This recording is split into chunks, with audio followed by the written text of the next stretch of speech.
तृतीय स्कंद 14वां अध्याय। दीति का गर्भ धारण। श्री सुखदेव जी कहते हैं, राजन, प्रयोजनवश शुकर बने श्री हरि की कथा को मैत्रेय जी के मुख से सुनकर भी भक्ति व्रतधारी विदुर जी को पूर्ण तृप्ति नहीं हुई। अतः उन्होंने हाथ जोड़कर फिर पूछा। विदुर जी ने कहा, मुनिवर, हमने यह बात आपके मुख से अभी सुनी है कि आदिदेव हिरण्याक्ष को भगवान यज्ञमूर्ति ने ही मारा था। ब्राह्मण, जिस समय भगवान लीला से ही अपनी गाड़ों पर रखकर पृथ्वी को जल से बाहर निकल आए थे, उस समय उसने दैत्यराज हिरण्याक्ष की मुठभेड़ किस कारण से हुई? मैत्रेय जी ने कहा, विदुर जी, तुम्हारा प्रश्न बड़ा सुंदर है, क्योंकि तुम श्री हरि की अवतार कथा के विषय में ये पूछ रहे हो, जो मनुष्य के मृत्यु पास का छेदन करने वाली है। देखो, उतानपाद का पुत्र ध्रुव बालपन में श्री नारद जी की सुनाई हुई हरि कथा के प्रभाव से ही उसके ही मृत्यु के सिर पर पैर रखकर भगवान के परम पद पर आरूढ़ हो गया था। पूर्व काल में एक बार इसी वारा भगवान और हिरण्याक्ष के युद्ध के विषय में देवताओं के प्रश्न करने पर देवदेव श्री ब्रह्मा जी ने उन्हें यह इतिहास सुनाया था और उसी के परंपरा से मैं सुना रहा हूँ। विदुर जी, एक बार दक्ष की पुत्री दीति ने पुत्र प्राप्ति की इच्छा से कामातुर होकर सायकाल के समय ही अपने पति मरीचि नंदन कश्यप जी से प्रार्थना की। उस समय कश्यप जी खीर की आहुतियों द्वारा अग्नि जी भगवान यज्ञपति की आराधना कर रहे थे। सूर्यास्त का समय जान अग्निशाला में ध्यानस्थ होकर बैठे थे। दीति ने कहा, विद्वान, मतवाला हाथी जैसे केले के वृक्ष को मसल डालता है, उसी प्रकार यह प्रसिद्ध धनुर्धर कामदेव मुझ अबला पर जोर से जताकर जो अपने आप के लिए मुझे बेचैन कर रहा है। अपनी पुत्रवती सोतों की सुख समृद्धि को देखकर मैं ईर्ष्या की आग से जली जाती हूँ। अतः आप मुझ पर कृपा कीजिए, आपका कल्याण हो। जिनके गर्भ से आप जैसा पति पुत्र रूप में से उत्पन्न होता है, वे ही स्त्रियां अपने पतियों के से सम्मानित हो समझी जाती हैं। उनका सुयश संसार में सर्वत्र फैल जाता है। हमारे पिता प्रजापति दक्ष का अपनी पुत्रियों पर बड़ा स्नेह था। एक बार उन्होंने हम सबको अलग अलग बुलाकर पूछा कि तुम किससे अपना पति बनाना चाहती हो। वे अपनी संतान की सब प्रकार की चिंता रखते थे। अतः हमारा भाव जानकर उन्होंने उनमें से हम 13 पुत्रियों को, जो आपके गुण स्वभाव के अनुरूप थी, आपके साथ ब्याह दिया। अतः महामूर्ते कमल नयन, आप मेरी इच्छा पूर्ण कीजिए, क्योंकि हे महतम, आप जैसे महापुरुषों के पास दीन जनों का आना निष्फल नहीं होता। विदुर जी, दीति कामदेव के वेग से अत्यंत बेचैन और बेबस हो रही थी। उसने उसी प्रकार बहुत सी बातें बनाते हुए दीन होकर कश्यप जी से प्रार्थना की। तब उन्होंने उसे सुमधुर वाणी से समझाया। देव कहा, वीरू, तुम्हारी इच्छा के अनुसार मैं अभी अभी तुम्हारा प्रिय अवश्य करूंगा। भला जिसके द्वारा अर्थ, धर्म और काम तीनों की सिद्धि होती है, अपनी ऐसी पत्नी की कामना कौन पूर्ण नहीं करेगा। जिस प्रकार जहाज पर चढ़कर मनुष्य महासागर को पार कर लेता है, उसी प्रकार गृहस्थ श्रमी दूसरे आश्रमों को आश्रय देता हुआ अपने आश्रम द्वारा स्वयं भी दुख समुद्र के पार हो जाता है। मानिनी, स्त्री को तो त्रिविध पुरुषार्थ की कामना वाले पुरुष का आधा अंग बना कहा गया है। उस पर अपनी गृहस्थी का भार डालकर पुरुष निश्चित होकर विचरता है। इंद्रिय रूप शत्रु अन्य आश्रम वालों के लिए अत्यंत दुर्जय है, किंतु जिस प्रकार किले का स्वामी सुगमता से ही लूटने वाले शत्रुओं को अपने अधीन कर लेता है, उसी प्रकार हम अपनी विवाहिता पत्नी का आश्रय लेकर इन इंद्रिय रूप शत्रुओं को सहज में ही जीत लेते हैं। ग्रहेश्री, तुम जैसी भार्या के उपकारों का बदला तो हम अथवा और कोई भी गुणग्राही पुरुष अपनी सारी उम्र में अथवा जन्म जन्मांतर में भी पूर्ण रूप से नहीं चुका सकते। तो भी तुम्हारी इस संतान प्राप्ति की इच्छा को मैं यथाशक्ति अवश्य पूर्ण करूंगा, परंतु अभी तुम एक मुहूर्त ठहरो, जिससे लोग मेरी निंदा न करें। यह अत्यंत घोर समय राक्षसादि घोर जीवों का है और देखने में भी बड़ा भयानक है। इसमें भगवान भूतनाथ के गण भूत प्रेत आदि घुमा करते हैं। साध्वी, इस संध्या काल में भूत भावन भूपति भगवान शंकर अपने गण भूत प्रेत आदि को साथ लिए बैल पर चढ़कर विचरा करते हैं, जिनका जटाजूट शमशान भूमि से उठे हुए बमंडरों की धूलि से दूषित होकर देदीप्यमान हो रहा है तथा जिनके सुवर्ण कांतिमय गौर शरीर में भस्म लगी हुई है, वे तुम्हारे देवर महादेव जी अपने सूर्य, चंद्रमा और अग्नि रूप 3 नेत्रों से सभी को देखते रहते हैं। संसार में उनका कोई अपना या पराया नहीं है, न कोई अधिक आदरणीय है और न निंदनीय है। हम लोग तो उन अनेक प्रकार के व्रतों का पालन करके उनकी माया को ही ग्रहण करना चाहते हैं, जिसे उन्होंने भोग कर लात मार दी है। विवेकी पुरुष अविद्या के आवरण को हटाने की इच्छा से उनके निर्मल चरित्र का गान किया करते हैं।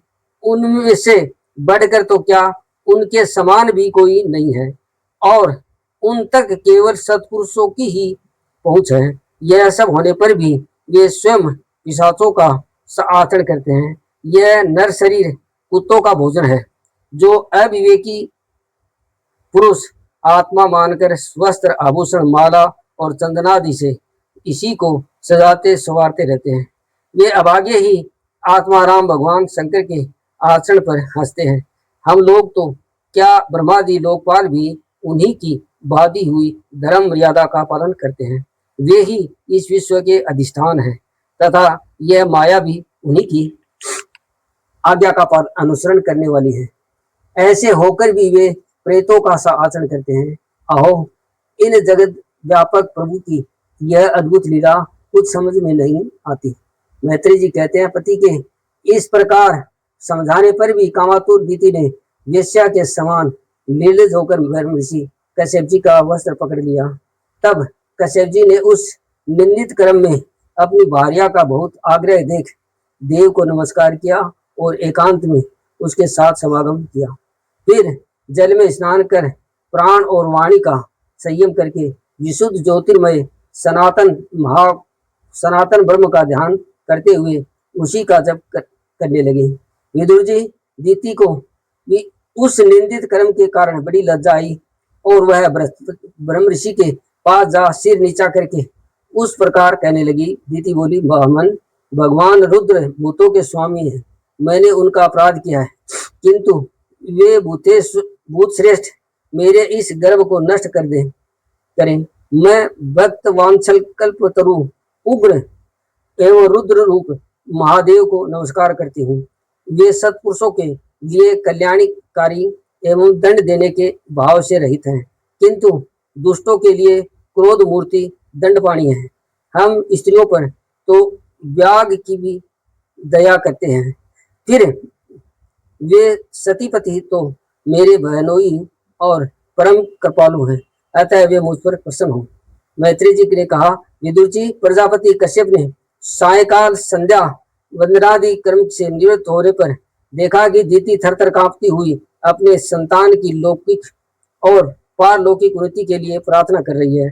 तब उन्होंने उससे कहा, कश्यप जी ने कहा, तुम्हारा चित्त काम वासना से मलिन था, वह समय भी ठीक नहीं था और तुमने मेरी बात भी नहीं मानी तथा देवताओं की भी अवहेलना की। अमंगलमयी चंडी, तुम्हारे कोख से 2 बड़े ही अमंगलमय और अधम पुत्र उत्पन्न होंगे। वे बार बार संपूर्ण लोक और लोकपालों को अपने अत्याचारों से रुलाएंगे। जब उनके हाथ से बहुत से निरपराध हो और दीन प्राणी मारे जाएंगे लगेंगे, स्त्रियों पर अत्याचार होने लगेंगे और महात्माओं को क्षुब्ध किया जाने लगेगा, उस समय संपूर्ण लोगों की रक्षा करने वाले श्री जगदीश्वर कुपित होकर अवतार लेंगे और इंद्र जैसे पर्वतों का दमन करता हुआ उसी प्रकार उनका वध करेंगे। दीति ने कहा, प्रभु यही मैं भी चाहती हूँ कि यदि मेरे पुत्रों का वध हो तो वह साक्षात भगवान चक्रपाणि के हाथों से ही हो, कुपित ब्राह्मणों के सापादि से भी न हो। जो जीव ब्राह्मणों के साप से दुग्ध अथवा प्राणियों को भी भय देने वाला होता है, वह किसी भी योनि में जान जाए उस पर नारक की जीव भी दबा नहीं करते। कश्यप जी ने कहा, देवी तुमने अपने किए पर शोक और पश्चाताप प्रकट किया है, तुम्हें शीघ्र ही उचित अनुचित का विचार भी हो गया तथा भगवान विष्णु शिव और मेरे प्रति भी तुम्हारे बहुत आदर जान पड़ता है, इसलिए तुम्हारे एक पुत्र के 4 पुत्रों में से एक ऐसा होगा जिसका सत्पुरुष भी मान करेंगे और जिसके पवित्र यश को भक्तजन भगवान के गुणों के साथ गाएंगे। जिस प्रकार खोटे सोने को बार बार तपाकर शुद्ध किया जाता है, उसी प्रकार साधुजन उसके स्वभाव का अनुकरण करने के लिए निर्भरता आदि उपायों से अपने अंतःकरण को शुद्ध करेंगे, जिनकी कृपा से उन्हीं का स्वरूप भूत यह जगत आनंदित होता है। वे स्वयं प्रकाश भगवान भी उसकी अनन्य भक्ति से संतुष्ट हो जाएंगे। यदि वह बालक बड़ा ही भगवत भक्त, उदार हृदय, प्रभावशाली और महान पुरुषों का भी पूज्य होगा तथा प्रौढ़ भक्ति भाव से विशुद्ध और भावान्वित हुए अंतःकरण में श्री भगवान को स्थापित करके देहाभिमान को त्याग देगा। वह विषयों में आसक्त अनासक्त शीलवान गुणों का भंडार तथा दूसरों की समृद्धि में सुख और दुख में दुख मानने वाला होगा। उसका कोई शत्रु न होगा तथा चंद्रमा जैसे ग्रीष्म ऋतु के ताप को हर लेता है, वैसे ही वह संसार के शोक को शांत करने वाला होगा। जो इस संसार के बाहर भीतर सब और विराजमान है, अपने भक्तों के इच्छा अनुसार समय समय पर मंगलाग्रह प्रकट करते हैं और लक्ष्मी रूप लावण्य मूर्ति ललना की भी शोभा बढ़ाने वाले हैं तथा जिनका मुखमंडल झिलमिलाते हुए कुंडलों से सुशोभित है, उन परम पवित्र कमल नयन श्री हरि का तुम्हारे पुत्र को प्रत्यक्ष दर्शन होगा। मैत्री जी कहते हैं, विदुर जी, जीती के ने जब सुना कि मेरा पुत्र भगवान का भक्त होगा, तब उसे बड़ा आनंद हुआ तथा यह जानकर कि मेरे पुत्र साक्षात श्री हरि के हाथ से मारे जाएंगे और उसे भी अधिक उत्साह होगा। 15वां अध्याय। जब जय विजय को सनकादि का श्राप। मैत्रेय जी ने कहा, विदुर जी, दीति को अपने पुत्रों से देवताओं को कष्ट पहुंचाने की आशंका थी, इसलिए उसने दूसरों के तेज का नाश करने वाले उस कश्यप जी के तेज वीर्य को 100 वर्ष तक अपनी उदर में रखा। उस गर्भस्थ तेज से ही लोकों में सूर्यादि का प्रकाश क्षीण होने लगा तथा इंद्रादि लोकपाल भी तेजहीन हो गए। तब उन्होंने ब्रह्मा जी के पास जाकर कहा कि सब दिशाओं में अंधकार के कारण बड़ी अव्यवस्था हो रही है। मैत्रेय जी ने कहा, विदुर जी, दीति को अपने पुत्रों से देवताओं को कष्ट पहुंचने की आशंका थी, इसलिए उसने दूसरों के तेज का नाश करने वाले उस कश्यप जी के तेज को 100 वर्षों तक अपने उदर में रखा। उस गर्भस्थ तेज से ही लोकों में सूर्यादि का प्रकाश क्षीण होने लगा तथा इंद्रादि लोकपाल भी तेजहीन हो गए। तब उन्होंने ब्रह्मा जी के पास जाकर कहा कि सब दिशाओं में अंधकार के कारण बड़ी अव्यवस्था हो रही है। देवताओं ने कहा, भगवान, काल आपकी ज्ञान शक्ति के को कुंठित नहीं कर सकता, इसलिए आपसे कोई बातचीत भी नहीं है। आप इस अंधकार के विषय में भी जानते ही होंगे। हम तो इससे बड़े ही भयभीत हो रहे हैं। देवादिदेव, आप जगत के रचयिता और समस्त लोकपालों के मुकुटमणि हैं। आप छोटे बड़े सभी जीवों का भाव जानते हैं। देव, आप विज्ञान बल संपन्न है। आपने माया से ही यह चतुर्मुख रूप और रजोगुण स्वीकार किया है। आपकी उत्पत्ति के वास्तविक कारणों को कोई नहीं जान सकता। हम आपको नमस्कार करते हैं। आप में संपूर्ण बहुन स्थित है। कार्य कारण सारा प्रपंच आपका शरीर है, किंतु वास्तव में आप इससे परे हैं। जो समस्त जीवों के उत्पत्ति स्थान आपका अनन्य भाव से ध्यान करते हैं, उन सिद्धि योगियों का भी किसी प्रकार भी हास नहीं हो सकता, क्योंकि वे आपके कृपालु कटाक्ष कृपा कटाक्ष से कृत्य हो जाते हैं तथा प्राण, इंद्रिय और मन को जीत लेने के कारण उनका योग भी परिपक्व हो जाता है। रस्सी से बंधे हुए बैलों की भांति आपकी वेदवाणी जकड़ी हुई सारी प्रजा आपकी अधीनता में निर्णय नियम पूर्वक कर्मानुष्ठान करके आपको बलि समर्पित करती है। आप सबके नियंता मुख्य प्राण हैं। हम आपको नमस्कार करते हैं। भुवन इस अंधकार के कारण दिन रात का विभाग अस्पष्ट हो जाने से लोगों के सारे कर्म लुप्त हो जा रहे हैं, जिससे वे दुखी हो रहे हैं। उनका कल्याण कीजिए और हम शरणागतों की ओर अपनी अपार दृष्टि से निहारिए। देव, आप आग जिस प्रकार ईंधन में पकड़कर बढ़ती रहती है, उसी प्रकार कश्यप जी के वीर्य से स्थापित हुआ यह दीति का गर्भ सारी दिशाओं को अंधकार में करता हुआ क्रमशः बढ़ रहा है। श्री मैत्री जी कहते हैं, महाभाव, देवताओं की प्रार्थना सुनकर भगवान ब्रह्मा जी हंसे और उन्हें अपनी मधुर वाणी से आनंदित करते हुए उन्होंने कहा, ब्रह्मा जी ने कहा, देवताओं, तुम अरे पूर्व मेरे मानस पुत्र सनकादि लोगों की शक्ति त्याग कर समस्त लोगों में आकाश मार्ग से विचरा करते थे। एक बार वे भगवान विष्णु के शुद्ध सत्यमय सब लोगों के शिरोभाग में स्थित वैकुंठ में जा पहुंचे। वहां सभी लोग विष्णु रूप होकर रहते हैं और वह प्राप्त भी उन्हीं को होता है, जो अन्य सब प्रकार की कामनाएं छोड़कर केवल भगवत शरण की प्राप्ति के लिए ही अपने धर्म द्वारा उनकी आराधना करते हैं। वहां वेदांत प्रतिपाद्य धर्ममूर्ति और श्री आदि नारायण हम अपने भक्तों को सुख देने के लिए शुद्ध सत्वमय स्वरूप धारण करते हैं कर हर समय विराजमान रहते हैं। उस लोक में न श्रेयस नाम का एक वन है, जो मूर्तिमान कैवल्य सा ही जान पड़ता है। वह सब प्रकार की कामनाओं को पूर्ण करने वाले वृक्षों से सुशोभित है, जो स्वयं हर समय 6 ऋतुओं की शोभा से संपन्न रहते हैं। वहां विमानचारी गंधर्वगण अपनी प्रियाओं के सहित अपने प्रभु की पवित्र लीलाओं का गान करते रहते हैं।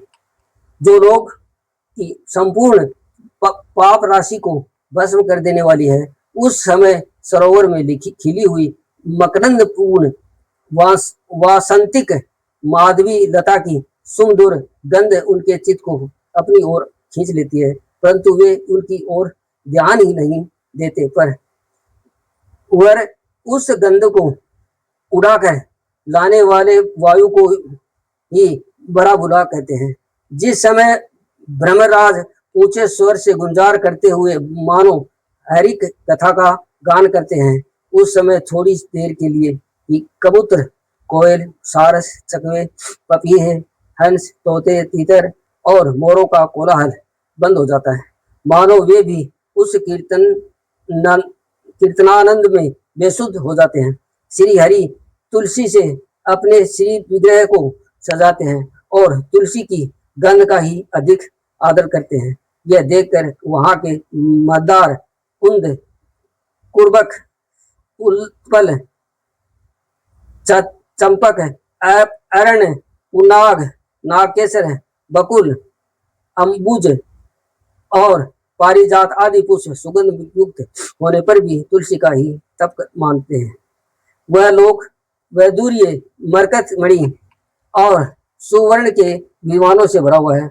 ये सब किसी कर्मफल से नहीं, बल्कि एकमात्र श्री हरि के पाद पद्मों की वंदना करने से ही प्राप्त होते हैं।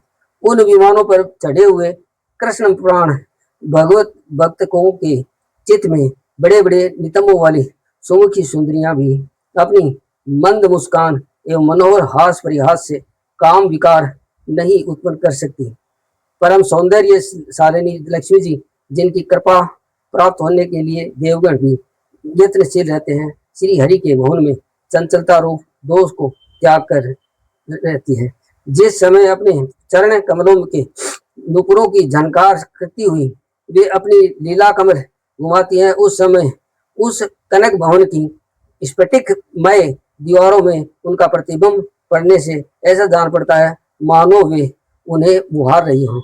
प्यारे देवताओं, जिस समय दासियों को साथ लिए वे अपने कीड़ावनों में तुलसी दल द्वारा भगवान का पूजन करती हैं, तब वहां के निर्मल जल में से भरे हुए सरोवर में, जिनमें मूंगों के घाट बने हुए हैं, अपना सुंदर अलकावली और उन्नत नासिका से सुशोभित मुखार बिंद देखकर वह भगवान का चुंबन किया हुआ है, वे जानकर उसे बड़ा सौभाग्यशाली समझते हैं। जो लोग भगवान की पाप पहारणी लीला कथा को छोड़कर बुद्धि को नष्ट करने वाली अर्थ काम संबंधी अन्य निंदित कथाएं सुनते हैं, वे उस वैकुंठ में नहीं जा सकते। हाय, जब वे अभागे लोग इस सारहीन बातों को सुनते हैं, तब वे उनके पुण्यों को नष्ट कर उन्हें आश्रयहीन घोर नरक में डाल देती हैं। इस मनुष्य योनि की बड़ी महिमा है, हम देवता लोग भी इसकी चाह करते हैं। इसी में तत्व ज्ञान और धर्म की भी प्राप्ति हो सकती है। इसे पाकर भी जो लोग भगवान की आराधना नहीं करते, वे वास्तव में उनकी सर्वत्र फैली हुई माया से ही मोहित हैं। देवादिदेव श्री हरि का निरंतर चिंतन करते रहने के कारण जिनसे यमराज दूर रहते हैं, आपस में प्रभु के सुश्रेयस की चर्चा चलने पर अनुराग जन्य विहलतावश जिनके नेत्रों से अविरल अश्रुधारा बहने लगती है तथा शरीर में रोमांच हो जाता है, और जिनके शील स्वभाव की हम लोग भी इच्छा करते हैं, वे परम भागवत ही हमारे लोकों से ऊपर उस वैकुंठ धाम में जाते हैं। जिस समय सनकादि मुनि विश्वगुरु श्री हरि के निवास स्थान संपूर्ण लोकों के वंदनीय और श्रेष्ठ देवताओं के विचित्र विमानों से विभूषित उस परम दिव्य और अद्भुत वैकुंठ धाम में अपने योग बल से पहुंचे, तब उन्हें बड़ा ही आनंद हुआ। भगवत दर्शन की लालसा से अन्य दर्शनीय सामग्री की उपेक्षा करते हुए वैकुंठ धाम की 6 जोड़ियां पार करके जब वे सातवीं पर पहुंचे, तब वहां उन्हें हाथ में गदा लिए हुए 2 समान आयु वाले देवश्रेष्ठ दिखलाई दिए, जो बाजूबंद, कमल कुंडल और किरीट आदि अनेक अमूल्य आभूषणों से अलंकृत थे। उनकी 4 श्यामल भुजाओं के बीच में मतवाले मधुकरों से गुंजायमान वनमाला सुशोभित थी तथा बाकी भौहें फड़कते हुए नासिकारंध्र और अरुण नयनों के कारण उनके चेहरे पर कुछ क्षोभ के से चिन्ह दिखाई दे रहे थे। उनके हाथ उनके इस प्रकार देखते रहने पर भी वे मुनिगण उनसे बिना कुछ पूछताछ किए जैसे सुवर्ण और ब्रजमय किवाड़ों से युक्त पहली 6 डोरियां दांग कर आए थे, उसी प्रकार उनके द्वार में भी घुस गए। उनकी दृष्टि तो सर्वत्र समान थी और वे निशंक होकर सर्वत्र बिना किसी रोक टोक के चलते थे।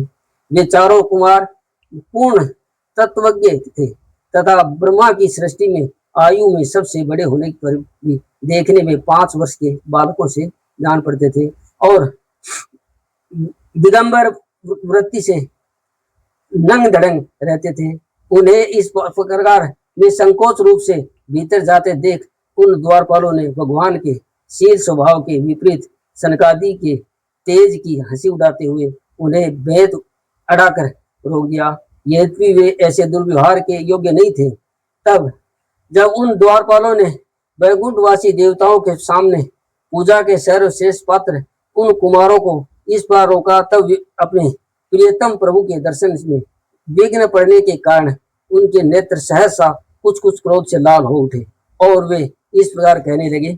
मुनियों ने कहा, अरे द्वारपालों, जो लोग भगवान की महती सेवा के प्रभाव से इस लोक को प्राप्त होकर यहाँ निवास करते हैं, वे तो भगवान के समान ही समदर्शी होते हैं।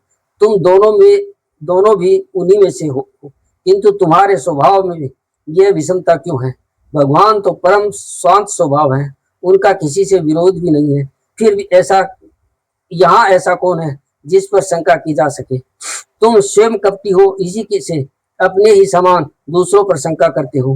भगवान के उदर में यह सारा ब्रह्मांड स्थित है, इसलिए यहाँ रहने वाला ज्ञानी जन सर्वात्मा श्री हरि से अपना कोई भेद नहीं देखते, बल्कि महाकाश में घटाकाश की भांति उनमें अपना अनिवार्य अंतर्भाव देखते हैं।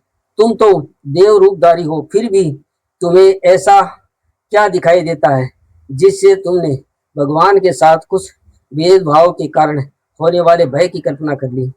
तुम हो तो इन भगवान वैकुंठ के पार्षद, किंतु तुम्हारी बुद्धि बहुत मंद है। अतएव तुम्हारा कल्याण करने के लिए हम तुम्हारे अपराध के योग्य दंड का विचार करते हैं। तुम अपनी भेद बुद्धि के दोष से इस वैकुंठ लोक से निकलकर उन पापमय योनियों में जाओ जहाँ काम, क्रोध, लोभ प्राणियों के ये तीन शत्रु निवास करते हैं। सनकादि के ये कठोर वचन सुनकर और ब्राह्मणों के शाप को किसी भी प्रकार से शस्त्र समूह से नहीं निवारण होने योग्य न जानकर श्री हरि के दोनों पार्षद अत्यंत दीन भाव से उनके चरणों पर पड़कर पृथ्वी पर लौट गए।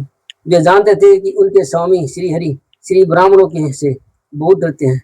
फिर उन्होंने अत्यंत आतुर होकर कहा, भगवान, हम अवश्य अपराधी हैं, अतः आपने हमें जो दंड दिया वह उचित नहीं है और ये वह हमें मिलना ही चाहिए। हमने भगवान का अभिप्राय न समझकर उनकी आज्ञा का उल्लंघन किया है, इससे हमें जो पाप लगा है वह आपके दिए हुए दंड से सर्वथा धुल जाएगा। किंतु हमारी यह दुर्दशा का विचार करके यदि करुणावश आपके थोड़ा सा भी अनुताप हो तो ऐसी कृपा कीजिए कि जिससे हम अधमाधम योनि में जाने पर भी हमें भगत स्मृति को नष्ट करने वाला मोह न प्राप्त हो। इधर जब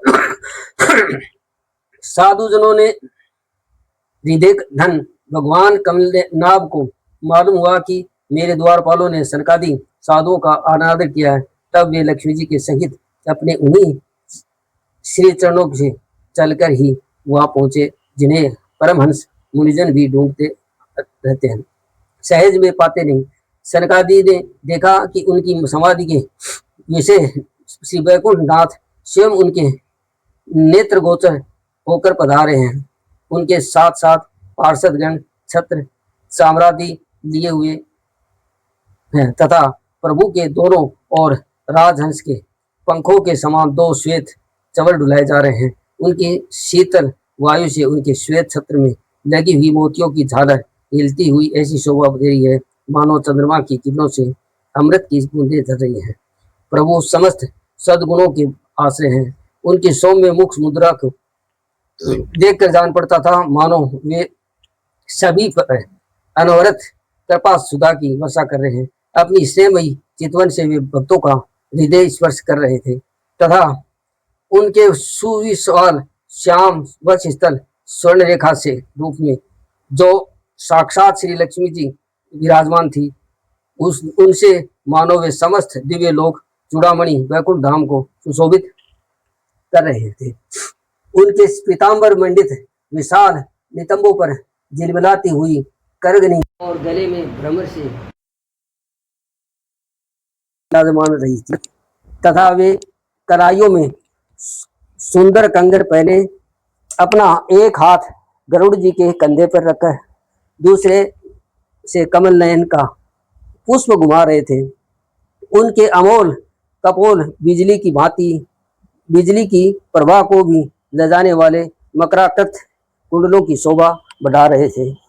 उभरी हुई सुदृढ़ नासिका भी थी, बड़ा ही सुंदर मुख था, सिर पर मणिमय मुकुट विराजमान था तथा चारों भुजाओं के बीच महामूल्यवान मनोहर हार की और गले में कौस्तुभमणि की अपूर्व शोभा थी। भगवान श्री विग्रह बड़ा ही सौंदर्यशाली था। उसे देखकर भक्तों के मन में ऐसा वितर्क होता था कि इसके सामने लक्ष्मी जी का सौंदर्याभिमान विगलित हो गया। ब्रह्मा जी कहते हैं, देवताओं, इस प्रकार मेरे महादेव जी के और तुम्हारे लिए परम सुंदर विग्रह धारण करने वाले श्री हरि को देखकर सनकादि मुनीश्वरों ने उन्हें सिर झुकाकर प्रणाम किया। उस समय उनकी अद्भुत छवि को निहारते निहारते उनके नेत्र तृप्त नहीं हो रहे थे। सनकादि मुनीश्वर निरंतर ब्रह्मानंद में निमग्न रहा करते थे, किंतु जिस समय भगवान कमल नयन के चरण बिंद कर मकरंद से मिली हुई तुलसी मंजरी की गंध से सुवासित वायु ने नासिका रंध्रों के द्वारा उनके अंतःकरण में प्रवेश किया, उस समय वे अपने शरीर को संभाल न सके और उस दिव्य गंध ने उनके मन में भी खलबली पैदा कर दी। भगवान का मुख नील कमल के समान था, अति सुंदर अधर और कुंदकली के समान मनोहर हाथ से उसी की शोभा और भी बढ़ गई थी। उनकी झांकी करके वे कृत्य हो गए थे और फिर पद्म पराग के समान लाल लाल नखों से सुशोभित उनके चरण कमल देखकर उन्हीं का ध्यान करते रहने लगे। इसके पश्चात वे मुनिगण अन्य साधनों से सिद्ध न होने वाली स्वाभाविक अष्ट सिद्धि में से संपन्न श्री हरि की स्तुति करने लगे, जो योग मार्ग द्वारा मोक्ष पद की खोज करने वाले पुरुषों के लिए उनके ध्यान का विषय अत्यंत आदरणीय है और नयनानंद की बुद्धि वृद्धि करने वाला पुरुष रूप प्रकट करते हैं। सनकादि मुनियों ने कहा, अनंत यद्यपि आप अंतर्यामी रूप से दुष्ट चित्त पुरुषों के हृदय में भी स्थित रहते हैं, तथापि उनकी दृष्टि से ओंझल ही रहते हैं, किंतु आज हमारे नेत्रों के सामने जो आप साक्षात विराजमान हैं प्रभु, जिस समय आपसे उत्पन्न हुए हमारे पिता ब्रह्मा जी ने आपका रहस्य वर्णन किया था, उसी समय श्रवणारंध्रों द्वारा हमारी बुद्धि में तो आप आ विराजे थे, किंतु प्रत्यक्ष दर्शन का महान सौभाग्य तो हमें आज ही प्राप्त हुआ है। भगवान, हम आपको साक्षात परमात्मा तत्व की जानते हैं। इस समय आप हमारे विशुद्ध सत्वमय विग्रह से अपने इन भक्तों को आनंदित कर रहे हैं। आपकी इस सगुण साकार मूर्ति को राग और अहंकार से मुक्त मुनिजन आपकी कृपा दृष्टि से प्राप्त हुए सुदृढ़ भक्ति भोग के द्वारा अपने हृदय में उपलब्ध करते हैं। प्रभु, आपका सुयश अत्यंत कीर्तनीय है और सांसारिक दुखों की निवृत्ति करने वाला है। आपके चरणों की शरण में रहने वाले जो महाभाग आपकी कथा के रसिक हैं, वे आपके आत्यंतिक प्रसाद मोक्ष पद को भी कुछ अधिक नहीं गिनते। फिर जिन्हें आपकी जरा सी टेढ़ी भौहें ही भयभीत कर देती हैं, उन इंद्रप्रद आदि अन्य भोगों के विषय में तो कहना ही क्या है। भगवान, यदि हमारा चित्त भौरों की तरह आपके चरण कमलों में ही रमण करता रहे, हमारी वाणी तुलसी के समान आपके चरण संबंधों से ही सुशोभित हो और हमारे कान आपकी सुयश सुधा से परिपूर्ण रहे, तो अपने पापों के कारण भले ही हमारा जन्म नरकादि योनियों में हो जाए, इसकी हमें कोई चिंता नहीं है। विपुल कीर्ति प्रभु, आपने हमारे सामने जो यह मनोहर रूप प्रकट किया है, उससे हमारे नेत्रों को बड़ा ही सुख मिला है। विषय शक्त अजितेंद्रिय पुरुषों के लिए इसका दृष्टिगोचर होना अत्यंत कठिन है। आप साक्षात भगवान हैं और इस प्रकार स्पष्टतया हमारे नेत्रों के सामने प्रकट हुए हैं। हम आपको प्रणाम करते हैं। हरि ओम तत्सत।